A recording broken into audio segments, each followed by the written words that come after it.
तो हम अब अभी आगे बढ़ते हैं और आज हम देखते हैं लॉजिकल ऑपरेटर्स। तो लॉजिकल ऑपरेटर्स एंड और एक्सोर और नॉट, ये लॉजिकल ऑपरेटर्स होते हैं। तो लॉजिकल ऑपरेटर में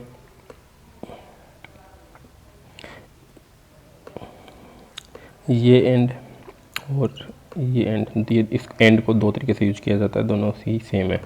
ये और ये भी और है, ये दोनों सेम है। ये नोट, इसको नोट बोलते हैं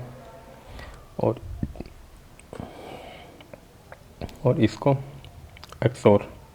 तो एंड क्या कहता है, जब दोनों कंडीशन ट्रू होती है, दोनों ही कंडीशन ट्रू होने पे एंड का यूज़ किया जाता है, तभी वो उस कंडीशन के अंदर जाएगा। इफ़ के अंदर अपन इन कंडीशन को, लॉजिकल ऑपरेटर्स को यूज करते हैं इफ़ कंडीशन के अंदर वैल्यूज को मैच करने के लिए। और फिर और ऑपरेटर के अंदर, यानी मतलब जो भी कोई एक भी वैल्यू अगर ट्रू हुई, दो कंडीशन को मैच करते हैं इसमें, तो एक भी वैल्यू ट्रू हुई, लॉजिकल ऑपरेटर्स दो कंडीशन को मैच करने के लिए काम में लिया जाता है, दो वेरिएबल को मैच करने के लिए, दोनों की कंडीशन मैच करने के लिए काम में लिया जाता है। और जब दोनों में से किसी एक में भी अगर कंडीशन ट्रू हो जाती है तो वो और के अंदर कंडीशन में से ट्रू हो जाती है उसकी। एक्सोर क्या करेगा, दोनों ही ट्रू ना हो पर एक्सोर पर दोनों ना हो।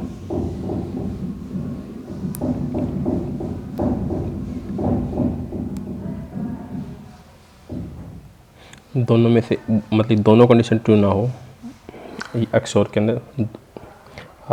इसको अभी समझा दें, मतलब दोनों कंडीशन ट्रू नहीं होनी चाहिए और इनमें से कोई एक ट्रू होनी चाहिए, तभी एक्स और में जाता है। जैसे और कंडीशन क्या करती है, ये खुद भी ट्रू, दोनों कंडीशन ट्रू हो जाती है तब भी इसके अंदर कंडीशन में चला जाता है। लेकिन एक्स और के अंदर क्या आता है, जब खुद ट्रू नहीं होना चाहिए, दोनों कंडीशन ट्रू नहीं होनी चाहिए और किसी एक कंडीशन ट्रू होनी चाहिए, तब वो एक्स और कंडीशन ट्रू बताता है। तो इसको देखते हैं, आइए।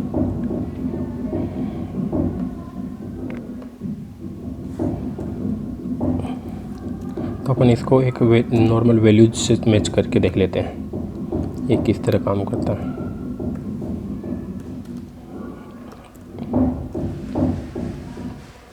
दो वेरिएबल ले लिए, दोनों वेरिएबल्स को अपन तो नॉर्मल मैच करा के देख लेंगे। अपने कोई भी कंडीशन लिख सकते हैं इसमें जो अपने को मैच करवानी होती है।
तो इसमें इस तरह से दोनों कंडीशन मैच की जाती हैं। तो अभी ये दोनों कंडीशन ट्रू हैं, तो अभी ये ट्रू रिटर्न करेगा।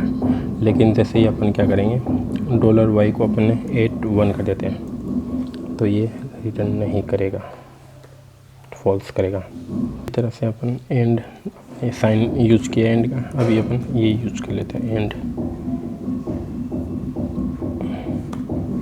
ठीक है दोस्तों, तो ये सही हो गया। अभी अपन और यूज करते हैं। और के लिए जो साइन यूज करते हैं अपन, वो इस तरह से यूज करते हैं इसको।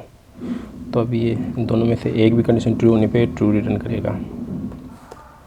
ट्रू रिटर्न किया इसने। अभी दोनों कंडीशन मैच कर लेते हैं अपन। दोनों कंडीशन मैच ट्रू होने पे भी ये ट्रू रिटर्न करता है।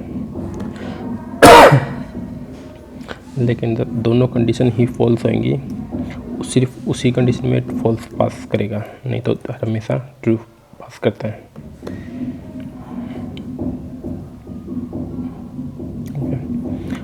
अब अपन देखते हैं एक्स और को अपन इस तरह से भी यूज़ कर सकते हैं, और यहाँ पे लिखना होता है, इतना ही करना होता है। इसके अंदर साइन की जगह ये करेक्टर यूज़ कर लेते हैं इसमें। फिर एक्स और को यूज़ कर लेते हैं अपन अभी। एक्स और में मतलब कि दोनों कंडीशन ट्रू नहीं होनी चाहिए, तो रिटर्न फॉल्स करेगा। अगर दोनों में से कोई एक, दोनों कंडीशन, जैसे और के अंदर दोनों कंडीशन ट्रू हो गई थी, तभी ये क्या कर देता है, ट्रू पास कर देता है। दोनों में से एक भी कंडीशन ट्रू हुई तब भी ट्रू पास करेगा।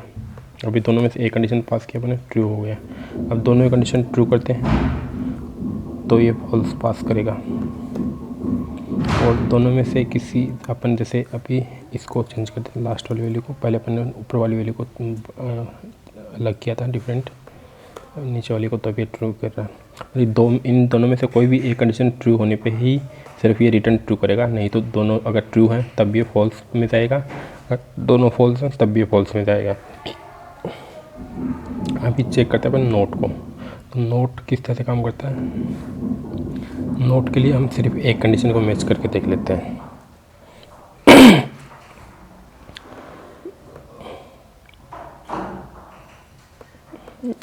नोट को अपन इस तरह से भी यूज़ करते हैं, not equal to X not equal to this value, मतलब इस वैल्यू के बराबर नहीं होनी चाहिए एक्स की वैल्यू, फॉल्स, मतलब ये इस वैल्यू के बराबर है इसलिए ये फॉल्स में चला गया। अब इस वैल्यू को अपन थोड़ा सा बढ़ा देते हैं।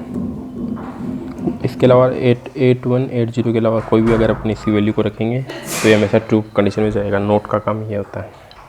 तो नोट को अपन एक इस तरह से भी करते हैं और नोट को एक इस तरह से भी करते हैं यूज में। जैसे $y को अपन 0 लेते हैं और इको नोट, मतलब ये 0 को 1 रिटर्न करता है और 1 को 0 रिटर्न करता है हमेशा इसका स्टेटस रिटर्न करेगा। तो अपन $y 0 है तो इसको नोट लगा के अपन ने इसको चेक किया तो ये 1 रिटर्न करेगा। और यहाँ पे अगर 1 लिखते हैं तो ये 0 रिटर्न करेगा। 0 यहाँ पे कभी भी प्रिंट नहीं होता है, वो फॉल्स हो जाता है बस। ओके, तो ये थे अपने logical operators. Thanks for watching my video और please subscribe my channel, YouTube channel, like my video. Thank you.